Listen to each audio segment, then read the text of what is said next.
దేవుని నామానికి మహిమ కలుగును గాక. మరొకసారి మరి ఈ విధంగా కూడుకోవడానికి దేవుడు ఇచ్చిన గొప్ప అవకాశానికే దేవునికే కృతజ్ఞతలు చెల్లించుకుంటున్నాం. ఎంతో గొప్ప ధన్యత. మరి ఎటువంటి అర్హత లేని మరణం మరి ఇక్కడ నిలబడడానికి దేవుడు ఇచ్చిన గొప్ప కృపకై దేవునికే మహిమ ఘనత ప్రభావాలు చెల్లును గాక. ఇది కేవలం ఆయన కృప మాత్రమే. అయితే ఈరోజు ఒక చిన్న అంశం గురించి నేను మాట్లాడాలని ఆశపడుతున్నా.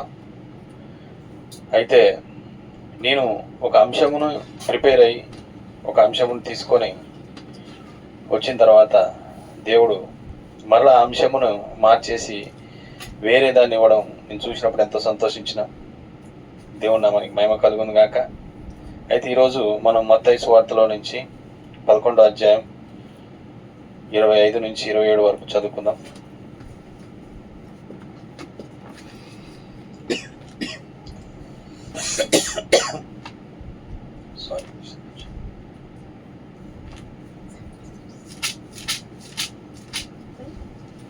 మత్తయి సువార్త 11వ అధ్యాయం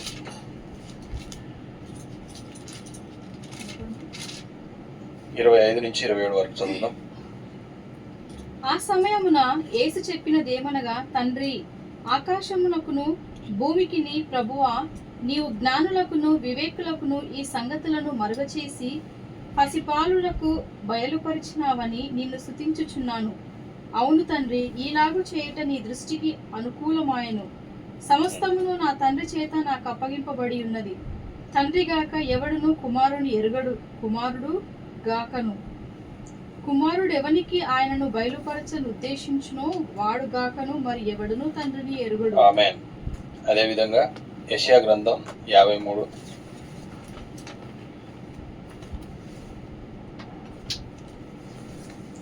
1-2 చదువుకున్నాం. 53వ అధ్యాయం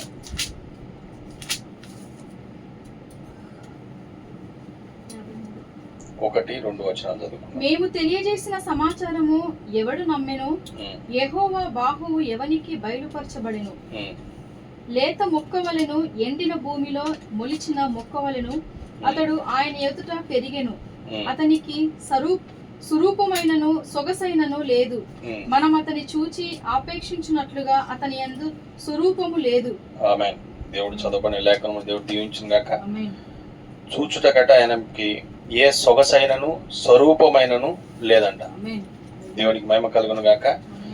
అయితే దేవుడు ఈ అంశాలు తీసుకొని ఒక సామాన్యత గురించి మాట్లాడడానికి దేవుడు అవకాశం ఇచ్చిండు. ఎందుకు అనంటే, నేను ఏదో గొప్ప వర్తమానాన్ని నేను ఇక్కడ బోధించడానికి ఈరోజు రాలేదు, కానీ బేసిక్స్ మాట్లాడడం కోసం ఇక్కడికి నేను తీసుకురాబడ్డా దేవుని కృపను బట్టి. అయితే అసలు ముందుగా మనకి పునాది చాలా అవసరమైనది. ఏం అవసరమైనది? పునాది కావాలి. ముందు మనం కట్టబడాలంటే, ముందు ఇల్లు కట్టబడాలంటే ఫౌండేషన్ అనేది కరెక్ట్గా ఉండాలంట. ఈ ఫౌండేషన్ కరెక్ట్గా లేకపోతే ఇల్లు కట్టలేము. ఎంతగా కట్టినా కానీ ప్రయాసం వృధానే. ఫస్ట్ ఫౌండేషన్ అన్నది కరెక్ట్గా ఉండవలసి ఉన్నది. అయితే ఆ పునాది బండ మీద కట్టబడినదై ఉండాలి ఇల్లు, కానీ ఇసుక మీద కట్టబడినదిగా ఉండకూడదంట. అయితే దేవుడు ముందుగా మన ప్రవక్త గారి ద్వారా సామాన్యత అనే వర్తమానాన్ని మనకి ముద్రల కంటే ముందు సామాన్యత అనే వర్తమానాన్ని దేవుడు మనకు అందించాడు. ఎందుకనంటే సామాన్యత అనే వర్తమానం చదివిన వారికి 7 ముద్రలు కాదు, కానీ సామాన్యతలోకి వచ్చిన వారికి మాత్రమే 7 ముద్రలు. ఎందుకు అనంటే సామాన్యతలో ఎవరు ఉండగలుగుతారంటే క్రీస్తు యొక్క స్వరూపము కలిగిన వారు మాత్రమే, క్రీస్తును ధరించిన వారు మాత్రమే ఆ సామాన్యతలో ఉండగలుగుతారు. కానీ మన నీతి, మన క్రియలు, మన జ్ఞానం వల్ల మనం అక్కడ ఉండలేం. అందుకనే ప్రవక్త గారు ఇక్కడ మాట్లాడేటప్పుడు ముందుగా సామాన్యతలు మాట్లాడుతున్నప్పుడు ఆయన ఏంటంటే భవనం యొక్క నిర్మాణం గురించి మాట్లాడుతూ ఉన్నాడు. ఈ భవనంలో ఏది కొనకూడదు, ఏది అమ్మకూడదు అనేసి దాన్ని తీసుకొని ఈ ఆరాధన స్థలం తీసుకొని దేవుడు నివసించే ఆరాధన స్థలం గురించి మాట్లాడుతూ ఉన్నాడు. అయితే ఈ భవనంలోనట ఏది కొనకూడదు, ఏదిను అమ్మకూడదు. అసలు ఎందుకు అనంటే ఈ భవనం అన్నది ప్రార్థనా మందిరమై ఉన్నదట. నిజంగా ప్రభువైన యేసుక్రీస్తుకి భూమి మీద ఉన్నప్పుడు ఆయనను ఉమ్మి వేసినా కానీ ఆయనకు కోపం రాలేదు, ఆయనను కొట్టినా కోపం రాలేదు, ఆయనను దూషించినా కోపం రాలేదు, అక్రమ సంతానం ఉన్నా కోపం రాలేదు. కానీ ఆయన మందిరాన్ని వ్యాపార స్థలముగా మారుస్తున్నప్పుడు ఆయన కోపం వస్తూ ఉన్నది. ఎప్పుడు? వ్యాపార స్థలముగా మారుస్తున్నప్పుడు ఆయన కోపం వస్తుంది. ఎందుకు కోపం వచ్చింది ఆయనకి? అది యాక్చువల్గా ఏంటంటే ప్రార్థనా మందిరం అట. ఏ మందిరం? నా మందిరము ప్రార్థనా మందిరమై ఉన్నది, మీరు దీనిని వ్యాపార స్థలముగా మార్చిర్రు అనేసి ఆయనకు అక్కడ కోపం వస్తుంది. అప్పటి వరకు ఎన్నన్నా ఆయన పట్టించుకోలేదు. అప్పుడు ఆయన కొరడా తీసుకొని ఆ రూకలు అమ్మేవారిని, ఆ రూకలన్నింటినీ చెదరగొట్టి కొరడా తీసుకొని అన్నిటినీ పారదోలుతా ఉన్నాడు. వాటన్నిటిని, గొర్రెలని, ఈ పావురాలని, వీటన్నిటిని వదిలేస్తా అవన్నిటిని ఆయన ఆ విధంగా చేస్తా ఉన్నాడు. అప్పుడు నిజంగా ఆయనకి ఇంతవరకు అప్పటి వరకు కోపం రాలేదు. అక్కడ ఎందుకు కోపం వచ్చింది? ఆయన యాక్చువల్గా పడిపోయిన మందిరాన్ని కట్టుట కొరకే ఆయన వచ్చినట్టు. దేనికోసం తీసుకురాబడ్డాడు?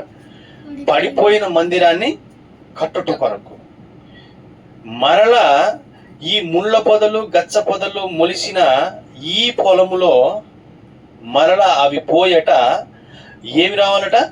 ప్రార్థనా మందిరముగా మార్చబడాలి. మరి ముళ్ళ పొదలు, గచ్చ పొదలు ఎక్కడ మొలిచినాయి? ఆది కాండంలో 3వ అధ్యాయంలో ఎక్కడైతే అవ్వ మోసపోయిందో, ఎక్కడైతే పడిపోయిందో, ఆ తర్వాత ఈ నేలలో ముళ్ళ పొదలు, గచ్చ పొదలు మొలడం స్టార్ట్ అయినాయి. అప్పుడు దేవుడు ఏం చేసాడు? దీన్ని తాత్కాలికంగా వాళ్ళని ఇక్కడ బయటికి పంపించేసి తర్వాత ఆయనే దాన్ని విమోచించుట కొరకు మనిషి కుమారుడిగా భూమి మీదకి దిగొచ్చాడు.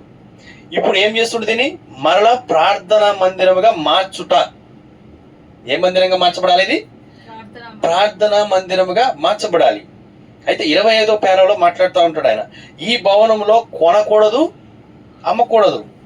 ఎందుకు అనంటే ఇది ప్రార్థనా మందిరం, ఇది ఆరాధన స్థలం. మీరు ఈ ఆరాధన స్థలాన్ని మరలా మీరు వ్యాపార స్థలంగా మార్చొద్దు, మరలా దీన్ని మీరు దొంగలకోగా మార్చొద్దు. దీంట్లో ప్రవక్త గారు దాన్ని చూసి ఏమంటుండంటే, దీంట్లో ఆరాధించాలి, దీంట్లో మీరు క్రమాన్ని పాటించాలి.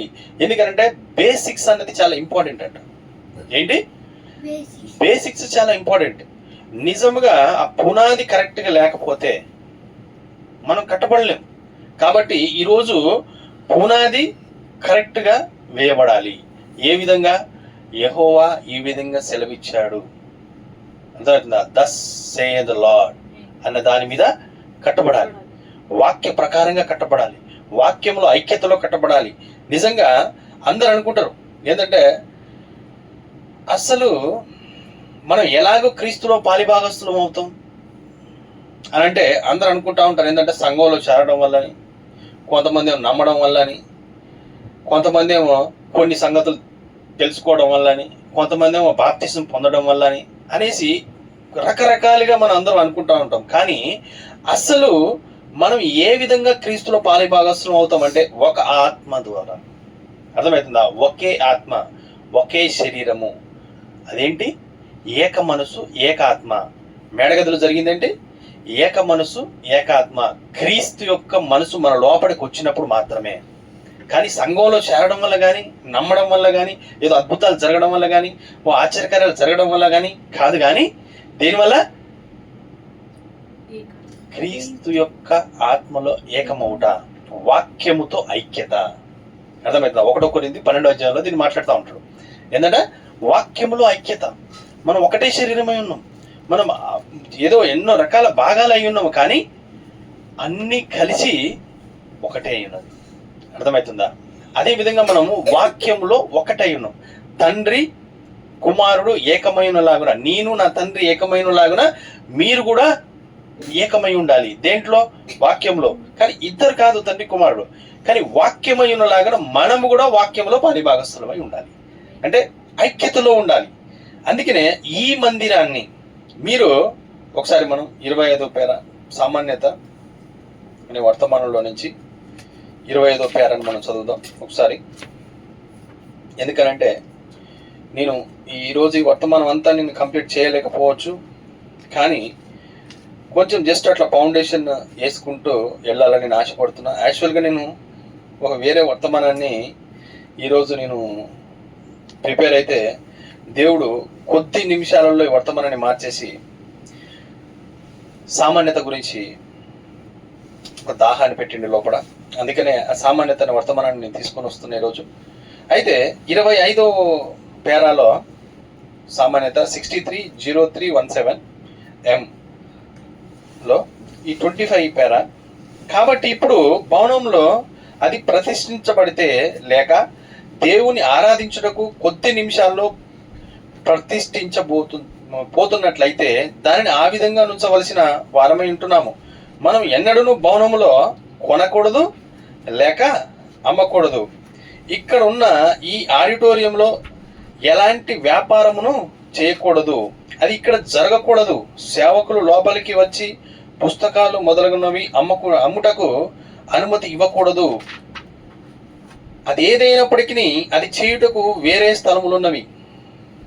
ఎందుకనగా మనము ప్రభు యొక్క ఇంటిలో అమ్మకూడదు, కొనకూడదు. మరి ఆయనకి ఎక్కడ కోపం వచ్చింది? అమ్మి కొంటే కోపం వచ్చింది. కాబట్టి మన ప్రవక్త గారు ఏం చెప్తుండు? ఈ యొక్క ఆరాధన స్థలంలో అంటే చిన్నదేగా ఏమవుతుందిలే, మనకి ప్లేస్ లేదు, ఏమవుతుంది ఇందులో అమ్ముకుంటే ఏమవుతుంది, కొంటే ఏమవుతుంది, కొన్ని బుక్స్ పక్కన పెట్టుకొని అమ్ముకుంటే ఏమవుతుంది, మనం ఇక్కడ తింటే ఏమవుతుంది, దీంట్లో మన పిల్లల్ని ఆడుకొనిస్తే ఏమవుతుంది, అక్కడ వాక్యం జరుగుతూనే ఉంటుంది, ఇక్కడ పిల్లలు తిరుగుతూనే ఉంటారు.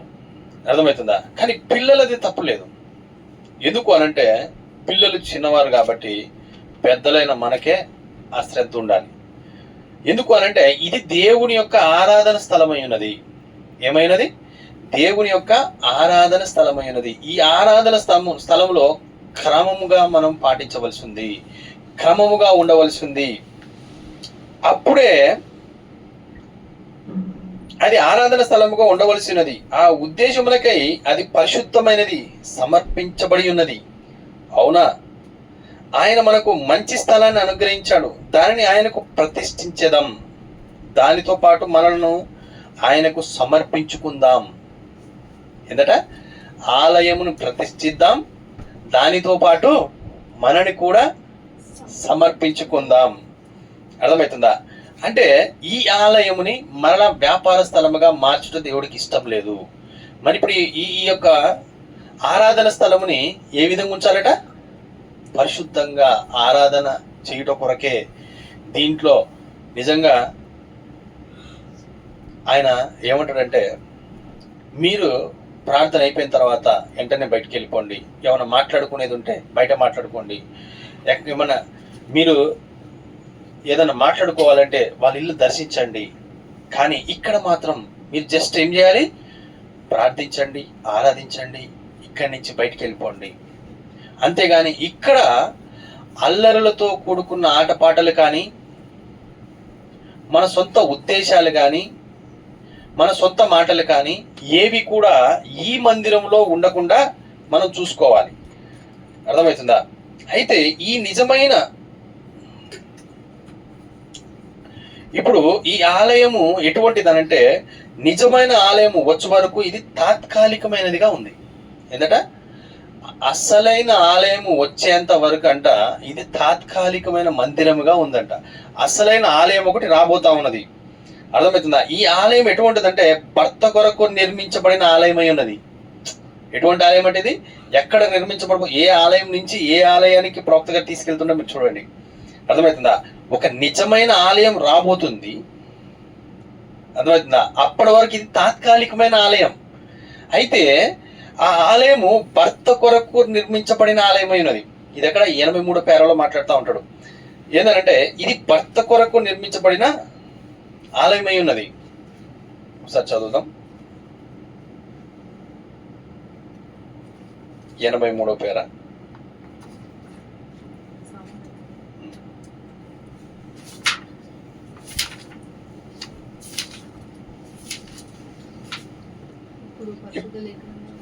ఇప్పుడు మనం లేచి నిలబడదాము. మరియు పరిశుద్ధ లేఖనం నేను చదువుచుండగా అంతటా నేను కొత్త ఆకాశమును కొత్త భూమిని చూచితిని. మొదట ఆకాశమును మొదట భూమిని గతించిపోయెను, సముద్రమును ఇకను లేదు. మరి యోహానును నేను నూతనమైన యెరూషలేము అను ఆ పరిశుద్ధ పట్టణమును తన భర్త కొరకు అలంకరించబడిన పెళ్లి కుమార్తె వలె సిద్ధపడి పరలోకమందున దేవుని యొద్ద నుండి దిగి వచ్చుట చూచితిని. అప్పుడు ఇదిగో దేవుడు నివాసము మనుషులతో కూడా ఉన్నది. ఆయన వారితో కాపురముండును, వారాయన ప్రజలయుందురు. దేవుడు తానే వారి దేవుడై ఉండి వారికి తోడైయుండును. ఇప్పుడు మనము తలలు వంచుకుందాం. ఏందట? ఇప్పుడు ఇది భర్త కొరకు నిర్మించబడిన ఆలయం అట. ఎక్కడుంది ఆలయం? మరి మన ఆయన నివసించబోయే ఆలయం ఏది? మనమే అయి ఉన్నాం. అయితే ఈ సామాన్యతలో కట్టబడిన ఏదైతే ఉందో ఈ మందిరం అట, గొప్ప గొప్ప వాళ్ళంతా తప్పిపోయేటట్టుగా సామాన్యతలో దేవుడు పెట్టినాడు దీన్ని. ఎందుకనంటే జ్ఞానులు, గొప్ప గొప్ప వారు, ఈ పిహెచ్డీలు, ఎల్ఎల్బీలు చేసిన వారంతా కూడా ఎన్నో లక్షల మైళ్ళ దూరము తప్పిపోయే విధంగా ఉందట. 113 పేరాలో మనం చూసుకున్నట్టయితే, మనం టైం లేదు కాబట్టి 113, 114లో మాట్లాడుతూ ఉంటాడు అనమాట. ఏందనంటే జనులు ఎన్నో లక్షల కిలోమీటర్లు తప్పిపోయే విధంగా ఇది సామాన్యతలో పెట్టబడ్డదంట.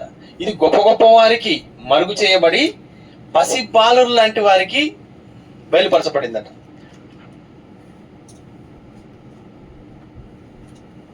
దేవుడు గొప్ప కార్యములు చేస్తున్నాడు. ఎక్కడ చేస్తున్నాడు? ఆయన సామాన్యతలో. అందుకనే మనం ఇక్కడ చూసుకున్నట్లయితే ఈ గొప్ప గొప్ప వారంట ఆ రోజు నోవాహుకి ఏమీ లేని వ్యవసాయదారుడు, ఆయన సామాన్యుడు, విద్య లేదు. అయితే ఎంతో మంది జ్ఞానులు ఉన్నారు అక్కడ, ఎంతో మంది పండితులు ఉన్నారు అక్కడ, శాస్త్రజ్ఞులు ఉన్నారు, పిహెచ్డీలు ఉన్నాయి, ఎల్ఎల్బీలు ఉన్నాయి, ఇవన్నీ ఉన్నాయి. కానీ వీళ్ళందరికీ మరుగు చేసినట్ట. ఆ రోజు మరుగు చేసేట ఏమీ తెలవని నోవాహుకి దేవుడు మాట్లాడుతూ ఉన్నాడు, నోవాహుతోని. అప్పుడు నోవాహు వచ్చేసి, నిజంగా దేవుడు ఈ విధంగా మాట్లాడిండు, వర్షం వస్తుందంట, వర్షం కురవబోతుందంట అనేసి నోవాహు చెప్పగానే వీళ్ళందరంట పక్కపక్క నవ్విరంట. ఎందుకు అనంటే, అసలు ఎప్పుడన్నా వర్షం పడ్డదా? భూమి మీద వచ్చిందా? లేదు కదా. మరి నువ్వు ఎట్లా చెప్తున్నావు వర్షం పడుతుందని? అసలుకి నువ్వు ఎలా మాట్లాడుతున్నావు? అసలు వర్షం పడడానికి ఛాన్స్ ఎక్కడిది? ఇప్పుడు లేదు కదా వర్షం. దేవుడు బైబుల్లో లేనిదాన్ని ఏ విధంగా తీసుకొచ్చి పెడతాడు? ఏంది? వీళ్ళ జ్ఞానం ఎంతవరకు ఉందంట? బైబుల్లో లేని దాన్ని దేవుడు తీసుకొచ్చి ఎందుకు పెడతాడు? నువ్వు నిజంగా బైబుల్లో ఉన్నది మాట్లాడుంటే మేము దాన్ని నమ్మేవారు. ఏంది? నువ్వు నిజంగా బైబుల్లో ఉన్నది కానీ చెప్పుంటే మేము దాన్ని నమ్మేవారు. కానీ ఈరోజు మేము ఎందుకు నమ్ముతలేమనంటే, నువ్వు బైబుల్లో లేని చెప్తున్నావు. కొత్త ప్రత్యక్షత వచ్చిందా నీకు? దేవుడు కొత్త ప్రత్యక్షత ఇస్తాడా? ఇయ్యాడు. ఇస్తాడా? ఇవ్వడు. బైబుల్లో లేని మాట్లాడతాడా? మాట్లాడు. కానీ మరి ఈరోజు నీతో ఎట్లా మాట్లాడిండు? నువ్వు ఎలా చెప్తున్నావు వర్షం వస్తుందని? వర్షం వచ్చిన దాఖలు ఉన్నాయి ఆ భూమి మీద? లేవు కదా. మరి వర్షం వచ్చిన దాఖలే లేనప్పుడు ఏ విధంగా వర్షం వస్తుందని నువ్వు చెప్తున్నావు? అంటే నోవాహు నిజంగా తప్పిపోయినట్టుగా కనపడతా ఉన్నాడు వాళ్ళ దృష్టిలో. నోవాహు పిచ్చోడ్లాగా కనపడతా ఉన్నాడు వాళ్ళ దృష్టిలో. ఎందుకు అనంటే, అసలు భూమి మీద లేని దాన్ని నువ్వు మాట్లాడుతూ ఉన్నావు. నోవాహు, నువ్వు అలా ఎలా చెప్తావు? నువ్వు ఉన్నదాన్ని కదా చెప్పాలి, లేని దాన్ని నువ్వు ఏ విధంగా మాట్లాడతావు అనేసి వీళ్ళందరూ అంటా ఉన్నారు. నిజంగా మరి బైబుల్లో లేదా? బైబుల్ ఉందా లేదా? ఒకసారి ఆదికాండం 1వ అధ్యాయం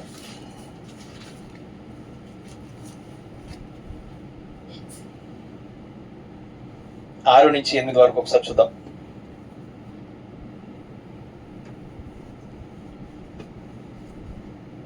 మరియు దేవుడు జలముల మధ్యన ఒక విశాలమును కలిగి ఆ జలములను ఈ జలములను వేరుపరచును గాక అని పలికెను.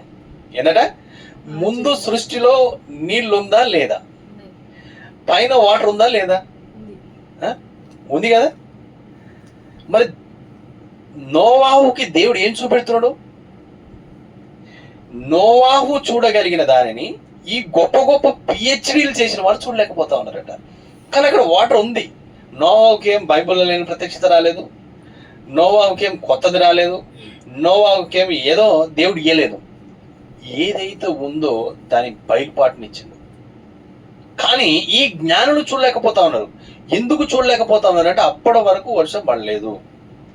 ఆవిరి ద్వారా పంటలు పండడం మనం చూస్తా ఉన్నాం 2వ అధ్యాయంలో. ఏ విధంగా మాట్లాడుతున్నాడు? ఇక్కడ ఏమో ఆ జలములను ఈ జలములను వేరుపరిచను అని మాట్లాడుతా ఉన్నాడు. ఏంటట? 2 జలములు, పై జలములు కింది జలములు వేరుపరిచి విశాలమును చేసి విశాల క్రింది జలములను విశాల మీది జలములను వేరుపరచగా ఆ ప్రకారం ఆయను. దేవుడు ఆ విశాలమునకు ఆకాశమని పేరు పెట్టెను. అస్తమయమును ఉదయమును కలుగగా 2వ దినమాయను. ఏం చేసిండు? పైన జలములని కింద జలములను వేరు చేసి మధ్యలో ఒక ఖాళీ స్థలాన్ని, విశాలాన్ని దేవుడు సృజించిండు. అయితే వీళ్ళందరూ ఎక్కడ చూసిరానంటే 2వ అధ్యాయం 5-7 వచనాలు. అది వరకు పొలమందలి ఏ పొదయును భూమి మీద ఉండలేదు, పొలమందలి ఏ చెట్టును మొలవలేదు. ఎందుకు మొలవలేదు? ఎందుకు లేదు అని అంటే, ఏలైనగా దేవుడు యెహోవా భూమి మీద వాన కురిపించలేదు. ఏం కురిపించలేదు? వాన కురిపించలేదు. నేలను సేద్యపరచుటకు నరుడు లేడు. ఎవరు లేరట? నేలని సేద్యపరచుటకు నరుడు లేడు. కాబట్టి అక్కడ ఏమైంది? కురిపించలేదు. అయితే ఆవిరి భూమి నుండి లేచి నేల అంతటిని తడిపాను. వాటర్ ఉందా లేదా పైన? వీళ్ళకి కనపడదా? పైకి పోయిరా, చూసిరా, పైకి పోయి ఎతికిరా. కింద ఉన్నప్పుడు నోవాహు ఇది చెప్పిన తర్వాత నోవాహుని ఒక పిచ్చోడుగా పరిగణించారట వాళ్ళు. ఏ విధంగా? ఒక పిచ్చోడిని చేశారు. 136 పేరాల మాట్లాడతాడు. ఏంటంటే ఒక పిచ్చోడుగా చేసేసారట నోవాహుని. అసలు వర్షమే లేదు. అర్థమవుతుందా? 134 పేర ఒకసారి, 134 చదవండి ఒకసారి. కావున ఆ రోజులలో ఉన్న గొప్ప ఆర్థిక సంపదలు నిండిన వారి ఆ క్రమములో ఆయన చదువులేని వ్యవసాయకుడును నోవాహు అను పేరు గల గొర్రెలు మేపు వానిని కనుగొను వరకు దేవుడు వారి మధ్య సరైన వ్యక్తిని కనుగొనలేకపోయెను. మరియు ఆయన చాలా సామాన్యమైన వర్తమానమును జనులకు ప్రసంగించుటకు ఇచ్చెను. ఆ వర్తమానము చాలా సామాన్యంగా నున్నందువలన వారు ఉన్నత విద్యావంతులైనందువలన ఆ సామాన్యతకు వారు త్రొట్రిల్లిరి. మరైనప్పటికీ విజ్ఞానము మధ్యలో ఆ వర్తమానము తీవ్రవాదముగా నున్నది. ఎట్లుందట? ఆ విజ్ఞానం మధ్యలో ఒక తీవ్రవాదంగా ఉందట ఆ వర్తమానం. ఏది? నోవాహుకు బయలుపరచబడిన వర్తమానం ఏదైతే ఉందో అది తీవ్రవాదంగా కనపడతా ఉన్నది. ఎందుకనంటే వాళ్ళ విద్య, వాళ్ళ జ్ఞానం మధ్యలో ఒక తీవ్రవాదంగా కనపడుతుంది అది. ఎందుకనంటే నిజంగా అప్పటి వరకు వర్షం పడలేదు. ఆవిరి ద్వారా పంటలు పండుతా ఉన్నాయి. వర్షం పడిన దాఖలు లేవు. కానీ నీళ్లు పెట్టిండారంటే దేవుడు వర్షం కురిపించలేడా? ఆయన ఇష్టం కదా. ఆయన చెప్పిండనంటే అయిపోతుంది కదా. కానీ దీనిని యెహోవా ఈ విధంగా సెలవిచ్చిండు అన్న మాట మీద నిలబడట నోవాహు. ఏంది? నాకు ఇవన్నీ తెలియవు. ఏంటంట? నాకు అసలు ఏమీ తెలియదు, నాకు ఒకటే తెలుసు. Thus saith the Lord. యెహోవా ఈ విధంగా సెలవిచ్చిండు అంతే. ఎందుకు అనంటే దేవుడు చెప్పిండనంటే అది జరుగుతుంది అంతే. నోవాహు ఆ విధంగా నిలబడాడంట. ఆ నిలబడినప్పుడట 136 పేర్లు మాట్లాడుతాడు. అతను ఒక పిచ్చివాడిలా కనపడుతున్నాడట. ఎలాగా? ఒక పిచ్చివాడిలా కనపడుతున్నాడు. ఎందుకనంటే వీళ్ళందరూ నమ్ముకున్న దానికంటే భిన్నంగా ఉంది. వీళ్ళందరూ చేస్తున్న దానికంటే భిన్నంగా ఉంది. అర్థమవుతుందా? కానీ ఆయన ఎటువంటి వారికి దీన్ని బయలుపరిచిందంటే గొర్రెలు కాసుకునే వాడికట. గొర్రెల కాపర్లకి బయలుపరిచింది ఆయన. ఏమీ లేని సామాన్యుడికి ఆయన ఓడ కడతా ఉన్నప్పుడు నిజంగా లాస్ట్ వర్తమానంలో మనం మాట్లాడుకున్నాం, ఒక పిచ్చోడుగా ఆయన పరిగణించి ఆయన కోడిగుడ్లు టమాటాలతో కొడతా ఉన్నారు, ఆయన హేళన చేస్తూ ఉన్నారు, ఎంతో ఆయన్ని కించపరుస్తూ ఉన్నారు. కానీ ఆయన మాత్రం తండ్రి యొక్క స్వభావాన్ని కలిగి సువార్తను ప్రకటిస్తూ ఉన్నాడు. ఈరోజు నిజంగా మనం చూసినట్టయితే మనల్ని ప్రేమించే వారిని మనం అనర్గళంగా ప్రేమించగలం, మనకు ఆతిథ్యం ఇచ్చిన వారికి మనం ఆతిథ్యం ఇవ్వగలం, మనతో మంచిగా మాట్లాడే వారితో మనం మంచిగా మాట్లాడగలం. కానీ దైవికమైన ప్రేమ మాత్రం శత్రువుని సైతం ప్రేమించేదట. ఇది మనతోని సాధ్యం కాదు, దీన్ని మనం చేయలేం. మరి ఎవరు చేయగలరు దీన్ని? ఆయన మాత్రమే చేయగలడు, ఆయన ఒక్కడే పరిపూర్ణుడు. ఇప్పుడు మనం ఉండి దీన్ని చేయలేం, కానీ ఆయన వస్తే దాన్ని చేయగలడు. ఇప్పుడు ఇది మనతోని సాధ్యం కాదు, ఈ మన జీవితంతో మన సాధ్యం కాదు. మనం ఇప్పుడు ఏదైతే ఉందో మన నీతి మన క్రియల ద్వారా ఇది సాధ్యం కాదు, కానీ ఇది ఆయన యొక్క నీతి ఆయన క్రియల ద్వారా సాధ్యమవుతుంది. ఎందుకనంటే ఆయన ఒక్కడే పరిపూర్ణుడని బైబిల్ చెప్తుంది. అంటే తిరిగి జన్మలో మాత్రమే ఇది మనం సాధ్యమవుతుంది. అందుకే దేవుడు మోషే దగ్గరికి వచ్చినప్పుడు మోషేకి తండ్రి యొక్క స్వభావాన్ని కలిగి ఉన్నాడు అంటాడు. ఎట్లా అంటే నిజంగా మోషేని ఎంతో ఎదిరించిన జనాంగం అది.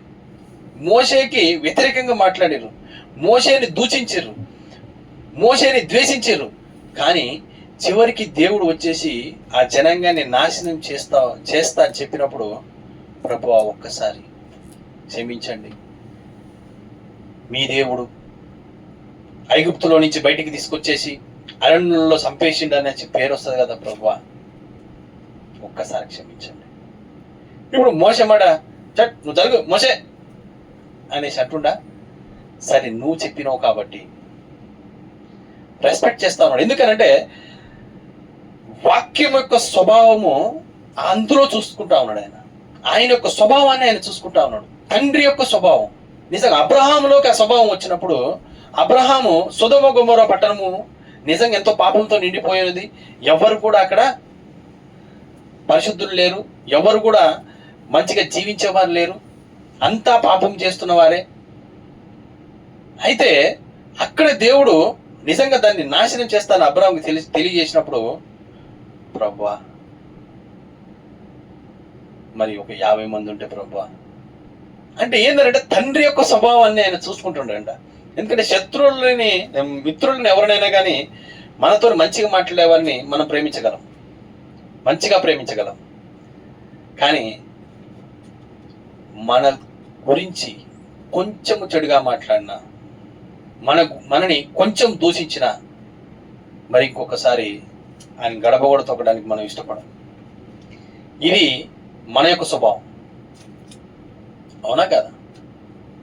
అంతే కదా? కానీ ఆయన వచ్చినప్పుడు ఇక్కడికి గట్ల ఉండదంట. తిరిగి జన్మలో తండ్రి యొక్క స్వభావాన్ని మనం కలిగి ఉంటాం. నిజంగా క్రైస్తవ్యం అంటే నా కొరకు నేను జీవించుకునేది కాదు, నా కొరకు నేను ఆలోచించుకునేది కాదు. ఈరోజు క్రైస్తవ్యం అంటే ఏంటంటే ఇతరుల కొరకు జీవించుట. నిజంగా మన తండ్రి భూమి మీదకి వచ్చినప్పుడు ఆయన కొరకు ఆయన ఏం జీవించలేదు, ఆయన కొరకు ఏమి దాచుకోలేదు, ఆయన కొరకు ఏమి చేయలేదు. ఆయన ప్రతి క్షణము కూడా ఆలోచించింది ఎవరి కోసం? మన గురించే. మరి క్రీస్తు మరలా ఇప్పుడు ఇక్కడికి వస్తే మరి ఎవరి గురించి ఆలోచిస్తాడు? ఇతరుల గురించి ఆలోచిస్తాడంట. తన గురించి తను ఆలోచించుకునేది క్రైస్తవ్యం కాదు. ఎందుకనంటే తన కుటుంబంలో తన పిల్లల్ని ఎవరైనా ప్రేమిస్తారు, తన భార్యని ఎవరైనా ప్రేమిస్తారు.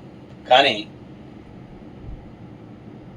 బయటి సహోదరులని నిజముగా మన కుటుంబస్తులను ప్రేమించినట్టుగా మన కుటుంబంలో వస్తే ప్రాబ్లమ్స్ ఏ విధంగానైతే బాధపడతామో బయటి వారి కుటుంబంలో వచ్చినా కానీ అదే విధంగా మనం బాధపడతామట. ఎందుకనంటే మన కుటుంబం ఏమై ఉన్నదో, మనం ఏ విధమైన మందిరమై ఉన్నామో అది మనకి ఎప్పుడైతే క్రీస్తు యొక్క ఆత్మ మనలోకి వస్తుందో అప్పుడు మనం దాన్ని గుర్తెరగలమంటారు. అప్పటి వరకు కూడా వీళ్ళందరూ ఏంటంట, నిజంగా పిచ్చోడి నువ్వు, ఎర్రోడివి నువ్వు, ఎట్లొస్తుంది నీళ్ళు అక్కడికి, ఏ విధంగా ఉంది, నిజంగా ఎన్నో క్వశ్చన్స్ వేసి ఉండాలి నోవాకి. నిజంగా చాలా చక్కగా ప్రవక్త గారు అక్కడ వివరిస్తా ఉన్నాడు. నిజంగా 136, 137 పేరాల్లో ప్రవక్త గారు నిజంగా చక్కగా వివరిస్తా ఉన్నాడు. నిజంగా ఆయన పిచ్చోడు విను, వెర్రోడు విను, అర్థమవుతుంది ఎలా అవుతుంది. మేము నిజంగా పైకి పంపించినాం, అక్కడ చూసినాం, అక్కడ వాటర్ లేదు.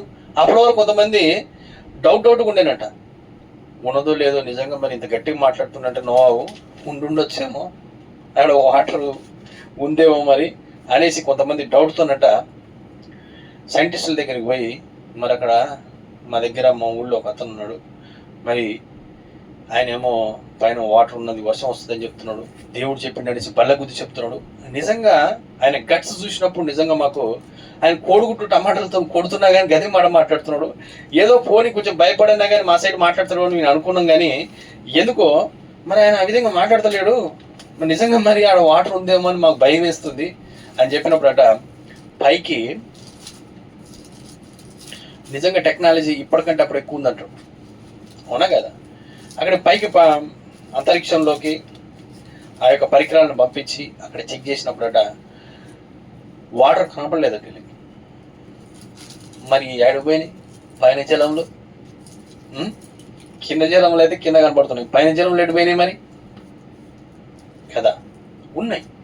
కానీ ఈ లోకము ఇక నన్ను చూడదు, కానీ ఎవరు చూస్తారట, మీరు నన్ను చూతురు. అంతేనా? అంటే ఎవరైతే సామాన్యతలోకి వస్తారో, ఎవరైతే తను తగ్గించుకుంటారో, ఎవరైతే వాక్యానికి లోబడతారో, ఇది మేము కాదు, ఇది క్రీస్తే, ఇది మేమేమి చేయలేము, మా అంతటా మేమేమి చేయలేము, మా ద్వారా ఏది కాదు, మేము ఇది జన్మ పాపిని ప్రభువా, నాలో ఏమీ లేదయ్యా అనేసి ఎవరైతే అనుకుంటారో వాళ్ళలో దేవుడు నివసించగలడు.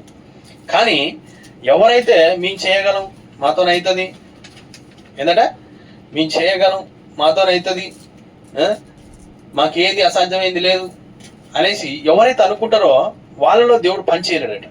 ఎందుకంటే సొంత జ్ఞానము ద్వారా దీన్ని కట్టేది కాదు, కానీ దేవుడు చెప్పిన విధముగా, దేవుడు తెలిపిన విధముగా కట్టవలసి ఉంది.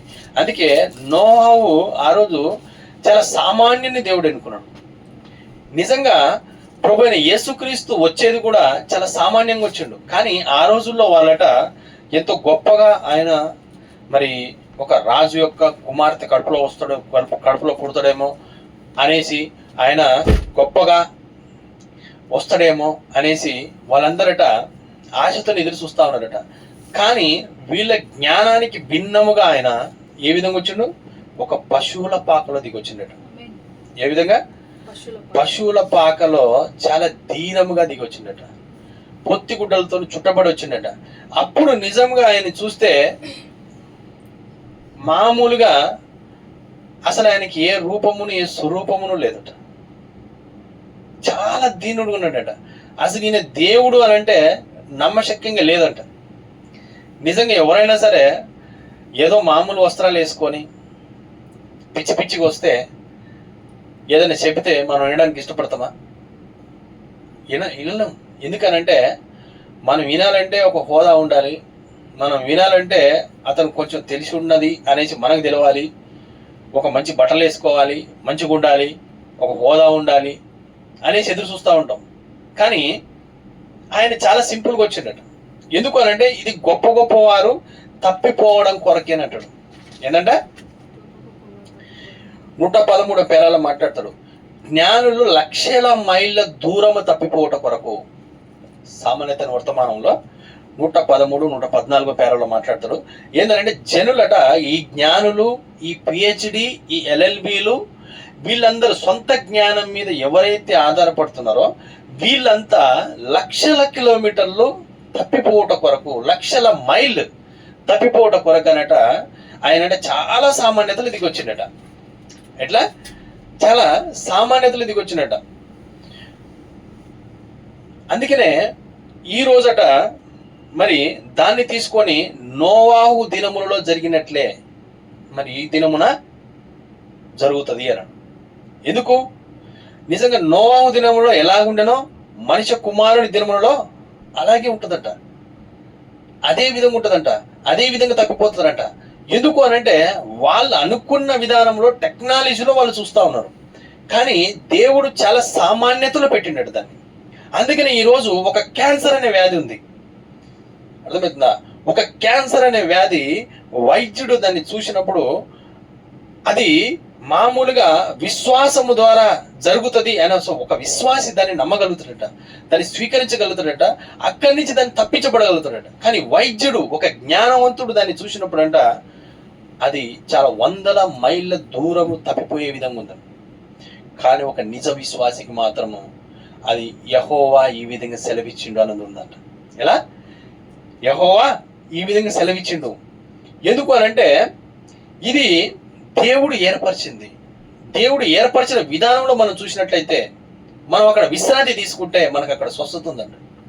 మనకు ప్రతి సమస్య నుంచి మనం విడుదల పొందుకోగలమట. కానీ ఈరోజు జనాలు ఏ విధంగా చూస్తున్నారు? చదవడానికి అయితే చదువుతున్నాం, కానీ దాన్ని నమ్మాలంటే కొంచెం భయం వేస్తుంది. ఎందుకు అనంటే ఆయన యొక్క విశ్వాసము అంటాడు. ఇది మన యొక్క విశ్వాసం కాదు. 7 సంఘకాలలో మాట్లాడతాడు. ఇదేంటంటే ఆయన యొక్క విశ్వాసము. ఇది మన యొక్క విశ్వాసం ద్వారా జరిగే కార్యం కాదు. ఇది ఆయన యొక్క విశ్వాసము. మనలో ఉంటే విశ్వాసం అని ఉండాలట, లేకపోతే అవిశ్వాసం అని ఉండాలట. ఏముండాలి? విశ్వాసం అని ఉండాలి, లేకపోతే అవిశ్వాసం అని ఉండాలి. ఇప్పుడు విశ్వాసం ఉన్నట్లయితే సమస్తము సాధ్యమే. ఈరోజు మనం విశ్వాసం ద్వారా నడిపించబడాలి. అందుకనే ఈరోజు పరిశుద్ధాత్మ బాప్తిసం పొందిన వారందరినీ కూడా ఈ లోకమంతా ఏ విధంగా చూస్తుందంటే ఒక మూడులుగా చూస్తుందట. ఏ మూఢభక్తి గలవారు వీళ్ళు ఏదో పిచ్చి భక్తి చేస్తూ ఉంటారు. ఏదో ప్రవక్త గారట ఏదో బయలుపరిచిండట, ఏదో చెప్పిండట, దేవుడు ఏదో చేసిండట, తండ్రి యొక్క కుమారుని యొక్క పరిశుద్ధాత్మ యొక్క నామంలో బాప్తిసం కాదంట, ప్రభువైన యేసుక్రీస్తు నామంలో బాప్తిసం అంట. అర్థమైందా? వీళ్ళంతా పిచ్చోళ్ళు, వీళ్ళు మూఢభక్తి గలవారు, వీళ్ళకి ఏం తెలియదు వీళ్ళకి అనేసి వీళ్ళందరూ మాట్లాడుతూ ఉన్నారంట. కానీ ఇక్కడ అసలు ఏ విధంగా అయిందనంటే సృష్టి మొదట అవ్వ గురించి మాట్లాడుతా ప్రవక్త గారు ఏమంటాడంటే, అవ్వ పాపం అనే పేడలో బంతిని దొర్లించిందట. ఏంద పాపం అనే పేడ? జ్ఞానము. ఏమంటే 149 పేర ఒకసారి చదువుదాం మనం. దాన్ని చదివి కొంచెం ముందుకు వెళ్దాం. 9 ఇవన్నీ రాసుకోండి. ఆదిలో పాపమనే పెంటను ప్రారంభింప చేసినది జ్ఞానమే. మీరు చూసారా, సాతానును హవ్వ సంధించినప్పుడు హవ్వ జ్ఞానమును అన్వేషించుచున్నది, మరి సాతాను దానిని ఆమెకిచ్చెను. చూసారా, మరియు తెలివి ఈ లోక జ్ఞానము వాక్యమునకు విరోధమైనది. మనము జ్ఞానము కలిగి ఉండవలనని కోరబడలేదు, కానీ ఇంతకు మునిపే చేయబడిన దానిపై విశ్వాసము కలిగి ఉండవలనని కోరబడుచున్నాము. కావున చూసారా, అయితే ఈ రోజు పండితులు ఎల్లప్పుడూ చేయులాగనే దానికి మెరుగులు దిద్ది వారి యొక్క సొంత అర్థమును ఇచ్చుచున్నారు. అదే కొలతలో ఈ రోజు వారు అదే వాక్యమును అదే కార్యమును చేయుచున్నారు. కానీ ఇప్పుడు జనులు మీరు చూడండి, అంటే సామాన్యతలో ఉన్న దాన్ని వదిలేసి ఈ లోకమంతా ఇప్పుడట జ్ఞానాన్ని వెంబడిస్తుంది అంటున్నాడు. అందుకనే మనము వాక్యములో నుంచి వైదొలిగినప్పుడట సాతాను మన అటాక్ చేయగలుగుతాడు. వాక్యములో ఉన్నంత వరకు నిన్ను వాడు టచ్ చేయలేడు. వాక్యంలో నుంచి ఆ వాక్యం యొక్క క్రమాన్ని ఎప్పుడైతే దాటుతావో, భర్త చెప్పిన దాన్ని కాకుండా అవ్వ అటువైపు ఎప్పుడైతే తొంగి చూసిందో అప్పుడు ఆమె పతనం స్టార్ట్ అయిందని అంటాడు. అందుకనే దేవుడు చాలా సామాన్యతలో ఈ వర్తమానాన్ని పెట్టిండట. గొప్ప గొప్ప వారిని మరుగు చేసి, నిజంగా ఆనాడు ఐగుప్తులో గొప్పగా జ్ఞానం ఉంది, గొప్ప జనాంగం ఉంది, గొప్ప నైపుణ్యతలు ఉన్నాయి, అన్నీ ఉన్నాయి. కానీ దేవుడు ఎన్నుకున్నది మాత్రం సామాన్యమైన కుటుంబంలో నుంచి ఒక మోషే అనే అర్థమవుతుందా వ్యక్తిని ఎన్నుకున్నాడు. చాలా సామాన్యం, అంటే బానిసల కుటుంబంలో నుంచి. ఎందుకు అనంటే ఈ జ్ఞానులకి సిగ్గొచ్చులాగున. అర్థమైందా? అందుకనే ఈ గొప్ప గొప్ప వారికి మరుగుపరచట, సామాన్యమైన వారికి దేవుడు అంటే వర్తమానాన్ని బయలుపరిచాడట. నిజంగా మనం ఈరోజు జ్ఞానం వైపు కాదు, కానీ మనం ఎటువైపు తిరగాలి? మనం సామాన్యతలోకి రావాలి. సామాన్యత అంటే ఏంటంటే మనము నిజంగా మనని మనం సమర్పించుకోవాలి, మన ఆలయాన్ని ఆయనకి ప్రతిష్ఠించాలి, మనం పూర్తిగా ఆయనకి సరెండర్ అయిపోవాలి. మనము ఈరోజు ఇక జీవించేది నేను కాదు, క్రీస్తు అన్న విధముగా, నిజంగా నా ఆలోచన కాదు, నా మాట కాదు, నిజంగా నేను ఒక కోపిష్టిని, నాకు ఒక ద్వేషం ఉంది, నాకు ఒక అసూయ ఉంది, కానీ ఈరోజు ఏంటి నాకు ఆ కోపం రావట్లేదేంటి, ఆ ద్వేషం రావట్లేదేంటి, ఆ అసూయ లేదేంటి అంటే నిజముగా నువ్వు తిరిగి జన్మించుంటే నీవట నీవు కాకుండా క్రీస్తు నీలో నివసించడం నువ్వు చూడగలుగుతావట. పౌలు గారి లాగా. ఎలాగా? ఆయన స్వభావం వేరు. ఎప్పుడు? దమస్కు మార్గములో క్రీస్తు కలవనంత వరకు ఆయన స్వభావం వేరు. ఆయన క్రీస్తుని ఎవరైతే యేసుని దేవుడు అనేసి ఎవరైతే అంటున్నారో వాళ్ళందరినీ చంపడానికే, వాళ్ళందరినీ బంధించి చెరసాల్లో వేస్ట్ కొరకే ఆయన ఒక లేఖని తీసుకొని అక్కడి నుంచి బయలుదేరి దమస్కు మార్గంలో వచ్చినప్పుడు క్రీస్తు అక్కడ కలుసుకోవడం మనం చూస్తున్నాం. నువ్వు హింసిస్తున్న యేసుని నేనే అని చెప్పినప్పుడు, ఎవడవు నువ్వు అన్నప్పుడు, నీ హింసిస్తున్న యేసుని నేనే అన్నప్పుడు నిజంగా మరి పౌలు గారికి ఈయనే దేవుడు అనేసి ఇంతవరకు చెప్పలేదు. ఎవరు చెప్పారు కదా, ఏసే దేవుడు అని చెప్తేనే కదా ఆయన కోపం వస్తుంది. కానీ మరి ఇక్కడ పౌలు గారికి ప్రత్యేకంగా కనపడింది ఏంటి, ప్రత్యేకంగా తెలపబడింది ఏంటి అని అంటే, ఇక్కడ పౌలు గారికట ఆయన ఏదైతే దేవుడు అని అనుకుంటుండో ఆ అగ్ని స్తంభంలో నుంచే నేను హింసిస్తున్న యేసుని అని మాట. అయ్యో, నేను హింసించింది నిన్నేనా? అయ్యో ప్రభువా, నన్ను క్షమించండి, నేను పాపాత్ముడని అనేసట పౌలు గారు అప్పటికప్పుడు నిజంగా ఆయన మోకరిల్లి ఆయన కళ్ళు పోవడం మనం చూస్తూ ఉన్నాం. నిజంగా మళ్ళీ తర్వాత అననీయ ఆయన తను పంపించేసి ఆయన కళ్ళు తెరవడం, ఆ తర్వాత ఆయన క్రీస్తు కొరకు జీవించడం, ఆయనకున్నదంతా వదిలేసి నిజంగా ఆ రోజు ఎంతో గొప్ప ఆస్తి కలిగిన పౌలు గారు, ప్రవక్త గారు అంటాడు 900 కోట్లు, కరెక్ట్గా నాకు ఐడియా లేదు కానీ 900 కోట్లేమో అంటాడు. అంటే ఇప్పుడు 9,000 కోట్లు అంట. అప్పుడు అంత ఆస్తి కలిగి ఉన్న పౌలు గారు దాని అంతా వదిలేసి క్రీస్తు సేవలోకి వచ్చాడు. అంటే సామాన్యతలో నివసించడానికి ఇష్టపడ్డాడు, క్రీస్తు కొరకు ఒక ఖైదీగా నివసించడానికి ఇష్టపడ్డాడు. కానీ ఆయన గొప్పగా జీవించడానికి ఆయన ఇష్టపడలేదు. ప్రతి ఒక్కరు కూడా బైబిల్లో మనం చూసుకున్నట్టయితే తమకున్నదంతా వదిలేసి క్రీస్తు కొరకు జీవించడం మనం చూస్తూ ఉన్నాం. కానీ ఈ రోజేమో నిజంగా మన ఒక పాస్టర్ గాను, ఒక ఎవెంజలిస్ట్ గాను, ఏది కాకముందు ఒక సైకిల్ ఉండేది. కానీ ఆ తర్వాత దినదినము అభివృద్ధి పొందుట, సైకిల్ నుంచి స్కూటర్ నుంచి కార్లు, సూట్లు, బంగ్లాలు. అప్పుడు విశ్వాసికి ఎగ్జాంపుల్ మాట్లాడుతున్నా, తప్పుగా అనుకోవద్దు. అప్పుడు విశ్వాసికి 10 ఎకరాలు ఉండేది. ఆ తర్వాత సంఘ కాపరి దగ్గరికి వచ్చిన తర్వాత అది 5 ఎకరాలు ఇటు అయింది, 5 ఎకరాలు అటు అయింది. అంటే ఈరోజు సువార్త మొత్తము చాలా వరకు, అందరూ కాదు, కొంతమంది ఎవరైతే నిజముగా వాటిని ఆశించి ఐగుప్తు నుంచి వచ్చిన వారి లాగా ఉన్నారో వాళ్ళకి ఆస్తులు పెరుగుతూ ఉన్నాయి. కానీ బైబిల్లో ఎక్కడ చూసినా కానీ వాళ్ళకి ఉన్నదంతా వదిలేసి వచ్చినట్టు ఉంటుంది. ఎందుకంటే ఉన్నదంతా వదిలేసి వచ్చినట్టు ఉంటుంది. ఎందుకనంటే ఫస్ట్ ఆఫ్ ఆల్ మనకు బేసిక్స్ లేకపోతే, నిజమైన జీల్ లేకపోతే, మనం అసలు దేనికోసం వచ్చినామో అది కరెక్ట్గా మనకి కానీ తెలపబడకపోతే, మనం దేనికోసం వచ్చినాము ఇక్కడికి అసలు మనము ఆ కోల్పోయిన ఆ ప్రతి పంటని మరలా తిరిగి పొందుకున్నట కొరకు, ఆయన రాజ్యం రావాలని, ఆయన చిత్తం భూమి మీద నెరవేర్చబడాలని, పరలోకంలో ఏ విధంగా అయితే నెరవేర్చబడుతుందో భూమి మీద కూడా అదే విధంగా నెరవేర్చబడాలని, నిజంగా మరలా ఇది ప్రార్థన మందిరముగా మార్చబడాలని, ఆయన ఆత్మ ఇక్కడ స్వేచ్ఛగా సంచరించాలని, ఆ 3వ ఏడుపు పరిచయం యొక్క నెరవేర్పు జరగాలని, నిజంగా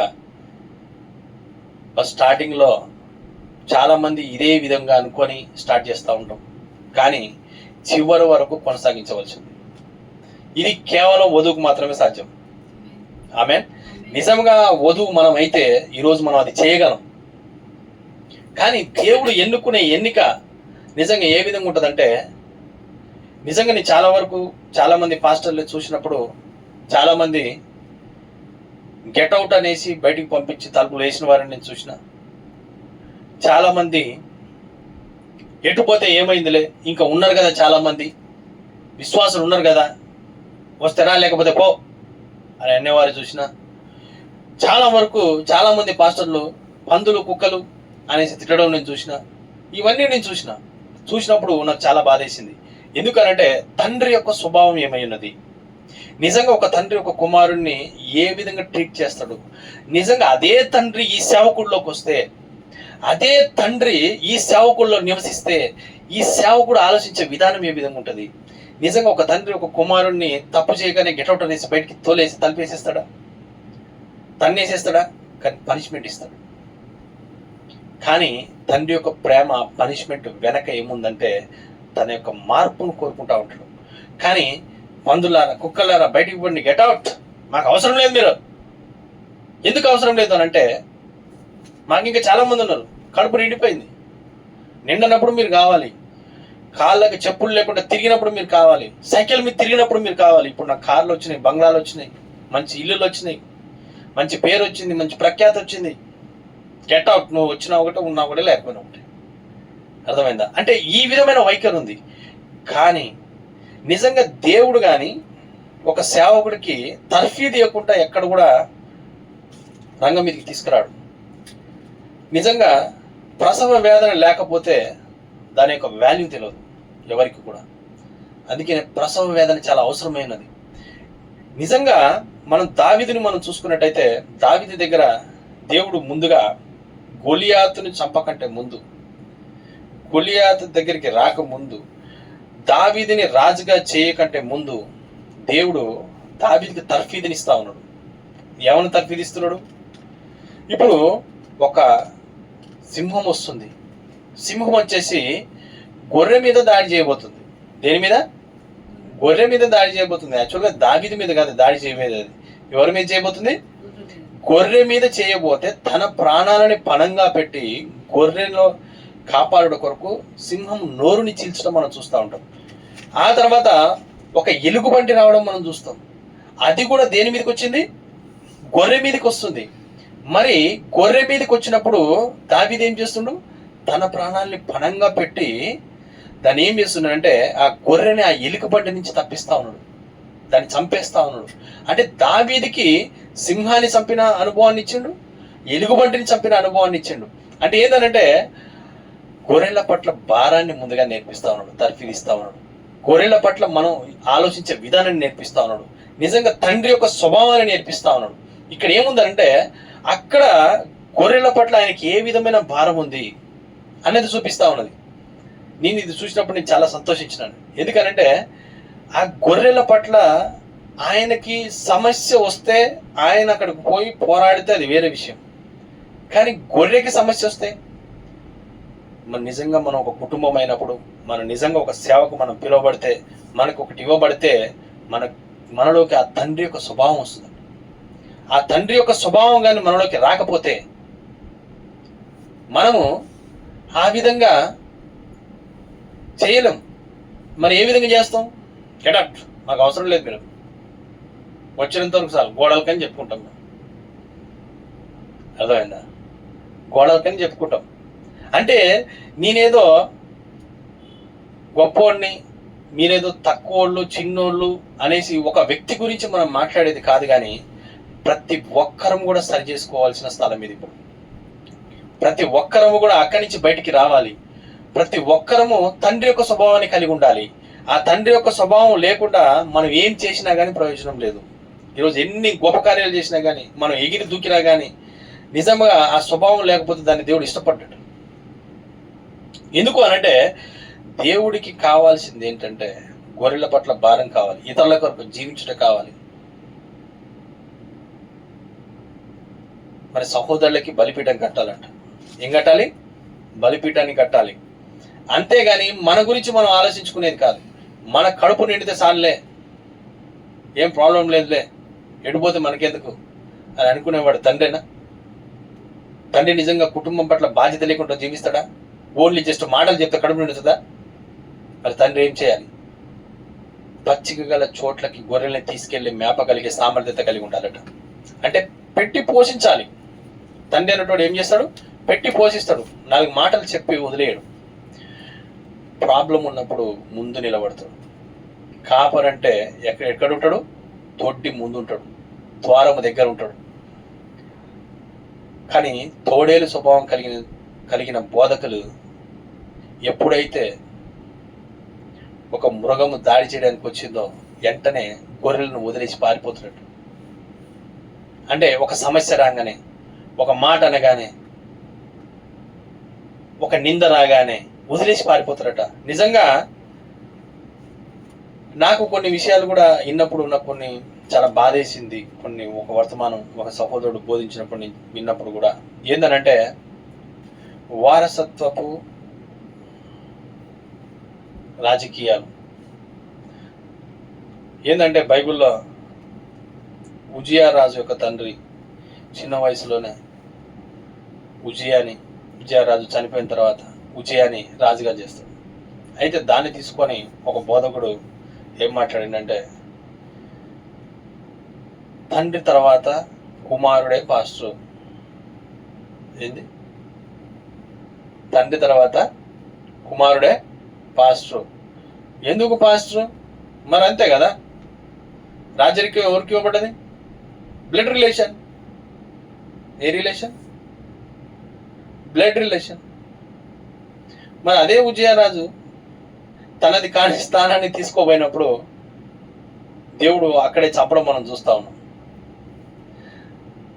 మరి సమూయేలు కుమారులు ఏ రాజరికం తీసుకోలేకపోయారు, ఏలీ కుమారుడు ఏ రాజరికాన్ని తీసుకోలేకపోయారు. అంటే ఒక రకంగా పాత నిబంధనలో చూసుకున్నట్లయితే మరి ఉజియారాజు రాజరికాన్ని బ్లడ్ రిలేషన్తోనే మాట్లాడుతూ ఉన్నాం. కానీ వాక్యంలోకి వచ్చిన తర్వాత వాక్యములో బ్లడ్ రిలేషన్ అంటే, ఇక్కడ ఒక సంఘంలో ఒక సంఘ కాపరు ఉంటే ఈ సంఘంలో 5-fold మినిస్ట్రీ ఉంటుంది. కానీ తండ్రి తర్వాత ఈ కుమారుడే చేయాలి. ఎందుకు అనంటే, మరి నిజంగా లోకంలో కూడా రాజకీయాలు అట్లే ఉన్నాయి కదా. మరి అందుకే సంఘంలోకి రాజకీయాలు కూడా, మతము, రాజకీయము, దయ్యపు శక్తి ఏలే సమయాలు అయి ఉన్నాయి. అంటే ఈరోజు మనం నిజంగా సామాన్యతలో దాగి ఉన్న దేవుణ్ణి మనం చూడగలగాలి. సామాన్యతలోకి మనం రావాలి. నిజంగా కయ్యను ఆయన జ్ఞానము ద్వారా ఒక బలిపీఠాన్ని కట్టడం మనం చూస్తా ఉన్నాం. ఏబేలు ప్రత్యక్షత ద్వారా ఒక బలిపీఠాన్ని కట్టడం మనం చూస్తా ఉన్నాం. అంటే జ్ఞానం ఏం చేస్తుందనంటే, తను అనుకున్న విధానంలో నిజంగా అక్కడ ఏమి తిన్నదో, ఏం చేసిందో, మా తల్లి ఈ పండు తిన్నదేమో, ఆ పండు తిన్నదేమో, ఇలా తిన్నదేమో, అలా తిన్నదేమో, ఇది తిన్నదేమో, అది తిన్నదేమో అనేసి ఆయన అన్ని పండ్లు తెచ్చి కట్టేసిందట బలిపీఠాన్ని. కానీ ఏబేలు మాత్రము దేవుడు బయలుపరిచిన విధంగా ప్రత్యక్షత ద్వారా బలిపీఠాన్ని కడతా ఉంటాడు. అది నిజంగా చూడడానికి అసహ్యంగా ఉందంటాడు. 183వ పేరాలో మాట్లాడుతూ ఉంటాడు. అది చాలా అసహ్యంగా ఉందట. గరగర గుంజుకొని తీసుకొని పోయి దాన్ని కోస్తున్నాడట. ఇట్లా కోస్తున్నప్పుడు అది చూడడానికంటే చాలా అసహ్యంగా కనపడతా ఉందంటాడు. అంటే నిజముగా దేవుడు ఏర్పరిచినది మరి సామాన్యతలో ఉన్న వారికి మాత్రమే దాన్ని గ్రహించగలరు. నిజంగా ముద్రలు అనగానే ఈరోజు అందరు ఏమనుకుంటారంటే, ముద్రలు అంటే ఏముందండి, 4 గుర్రాలు, 4 జీవులు, అంతే కదా. దాని గురించి అన్నీ తెలుసు మాకు. తెల్ల గుర్రం, ఎర్ర గుర్రం, నల్ల గుర్రం, పాండురవర్ణ గుర్రం, అంతే కదా. సింహము, ఎద్దు, మనిషి ముఖం, పక్షిరాజు, అయిపోయింది. మాకంత వర్తమానం తెలిసింది. కానీ ఈరోజు సామాన్యతలో దాగి ఉన్న వారికి ఈరోజు వాడు ఏ గుర్రం మీద ఏ విధంగా వచ్చి పనిచేస్తా ఉన్నాడో వధువు మాత్రమే దాన్ని గుర్తెరగగలదట. వాడు ఏ విధంగా వస్తా ఉన్నాడు సంఘంలోకి, ఏ విధంగా పనిచేస్తున్నాడు ఈనాడు ఇప్పుడు అన్నది, ప్రెజెంట్ అన్నది వధువుకి బయలుపరచబడతా ఉన్నది. వధువు మాత్రమే దాన్ని చూడగలుగుతా ఉన్నది. మిగతా వారు దాన్ని చూడలేకపోతా ఉన్నారు. ఎందుకనంటే సామాన్యతలో ఉన్న వారికి మాత్రమే 7 ముద్రలు, వధువుకి మాత్రమే 7 ముద్రలు. కానీ సామాన్యత చదివిన వారికి 7 ముద్రలు కాదు, సామాన్యతలోకి వచ్చిన వారికి 7 ముద్రలు. అంటే సామాన్యతలో ఉన్న వారికి, తను సమర్పించుకున్న వారికి, తన సమస్తాన్ని క్రీస్తు కొరకు సమర్పించుకున్న వారికి, క్రీస్తు కొరకే జీవించాలనుకునే వారికి. మరి అందరూ చేయగలరా? కేవలం ఆయన ఎన్నిక మాత్రమే. ఆమేన్. ఎవరు చేయగలరు? కేవలం ఆయన ఎన్నిక మాత్రమే చేయగలిగిన కార్యమై ఉన్నది ఇది. కాబట్టి ఈరోజు మనం ఏం చేయాలి? ఆ సామాన్యతలోకి రావాలట. ఎక్కడికి రావాలి? సామాన్యతలోకి రావాలి. పూర్తిగా మనం సమర్పించుకోవాలి. నిజంగా చాలా వర్తమానం ఉంది, ఇంకా చాలా దేవుడు అవి ఇచ్చి రాసుకున్నాం. కానీ ఇప్పుడు సమయం లేకపోవడం వల్ల మనం మరలా ఈ వర్తమానాన్ని కొనసాగిద్దాం. తర్వాత దేవుడు ఇచ్చిన మాటలను దీవించును గాక. God bless you all.